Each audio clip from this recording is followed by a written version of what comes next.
everyone. So today we're going to talk about work. So we know from the law of conservation of energy that energy can be transformed from one type to another or transferred from one object to another, but the total amount of energy of that system or that object has to stay the same. So the question is, how does an object or a system, how can it gain or lose energy? Now, the answer to that question is work.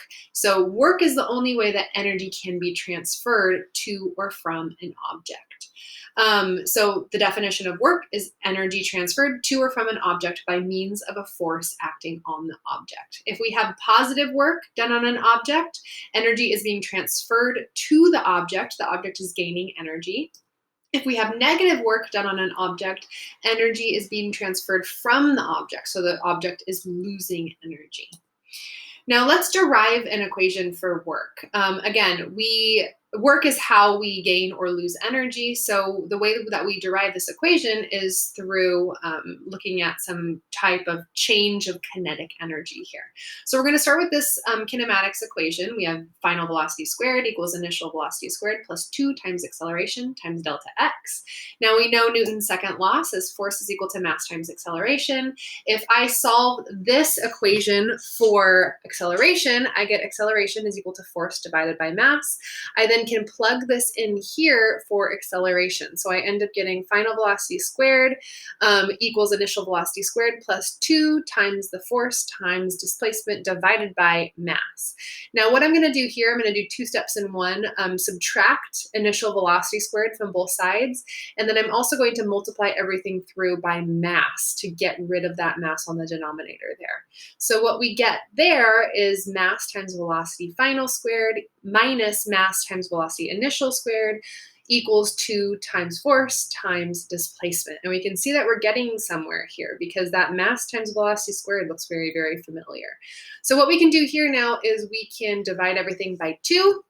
So we end up getting 1/2 mv final squared minus 1/2 mv initial squared equals force times displacement. So this 1/2 mv, either initial or final squared, is going to be kinetic energy. So what this ends up being is final kinetic energy minus initial kinetic energy is equal to force times displacement. So this right here is our change in kinetic energy, and this right here is our work done on the object. So this is kind of how the work equation is defined or derived. Here we have a change in kinetic energy here, and that's going to be equal to whatever force is on the object over that certain displacement, which is the work done on that object. Now, to calculate the work of force done on an object as the object moves through some displacement, we only are interested in the force component that's along or parallel to the object's displacement. All right, the perpendicular component of force doesn't do any work on the object. It doesn't help to either add energy or take away energy from that object when it's moving in a certain direction if it's perpendicular to that displacement. So the force component perpendicular to this displacement does 0 work. Now the equation, the actual equation for work is force times displacement times the cosine of theta. We like to use d for some reason for displacement in the work equation. You can also use delta x, it's the same exact thing. Now this angle right here, cosine theta, that angle is going to be the angle between the force vector and the displacement vector.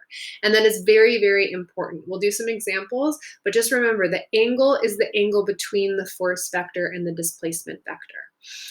Now, this makes sense with our perpendicular and parallel forces. The cosine of a perpendicular force component, so a cosine of 90 is equal to 0. So that perpendicular force does no work on the object. And of course, we have a maximum amount of work on the object when our angle is 0. So when that force vector is in the same direction as displacement, because cosine of 0 is 1. So that's where we get our maximum amount of work done by that force.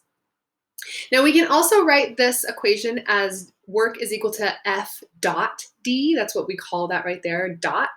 And this is called a scalar dot product. Now you might remember back in chapter 3 when I told you guys that we were skipping that part of the vector chapter about dot products and cross products. I was like, we're going to skip this for now. We're going to come back to it when it actually makes more sense to talk about it, when we're actually talking about a dot product or a cross product. So here's that time for the dot product. We're going to be talking, the next video will be about dot products and what that means, all right, and how you solve dot product equations. So work is a dot product, and that's because the force is, well, the work done is at a maximum when the force is parallel to the displacement, and that's the most important part of that dot product, is that you have a maximum when those two vectors are parallel to one another. Now, the net work done on an object has to do with the net force done on an object. So when we have two or more forces acting on an object, the net work done on the object is the sum of the work done by the individual forces. So there's two ways you can do this. You can either find the work done by each force and then just add them together, or you can find the net force first and then find the total work, the net work done by that net force. So you'll get the same answer either way that you do this. It just depends on your preference. Now, when we use the work formula, there are some restrictions and some simplifications that we have to make. So our restrictions here is that force has to be constant. We'll talk a little bit more later about when force is not constant and what we do then. So work of variable forces. But here, when you're using work is equal to force times displacement times the cosine of theta, that specific equation can only be used when force is constant. The object has to be particle-like or rigid. And then again, we talked about the sign of work. Positive work means the vector component of the force is in the same direction as the displacement and you are gaining energy. A negative work means the vector component is in a direction opposite the displacement. So the net force is in an opposite direction to the displacement and you're losing energy. If you don't have any work done by some force, you have no net force, or there's no force vector component parallel to the displacement. Maybe you have a perpendicular force vector to the displacement, but that force doesn't do any work on the object. Now, the units for work, we know that work is a change in energy, and energy units are joules, so the unit for work is also joules. So 1 joule we know is equal to 1 kilogram times meter squared per second squared. Of course, we know that work is equal to force times displacement times the cosine of theta. So force is in newtons, displacement is in meters. So that's also equal to 1 newton times meter. And if you look at these units here, we know a newton is mass times acceleration. So mass is in kilograms, acceleration is in meter per second squared. So kilograms times meter per second squared times meters, that's equal to kilograms times meter squared per second squared. So the units work out there.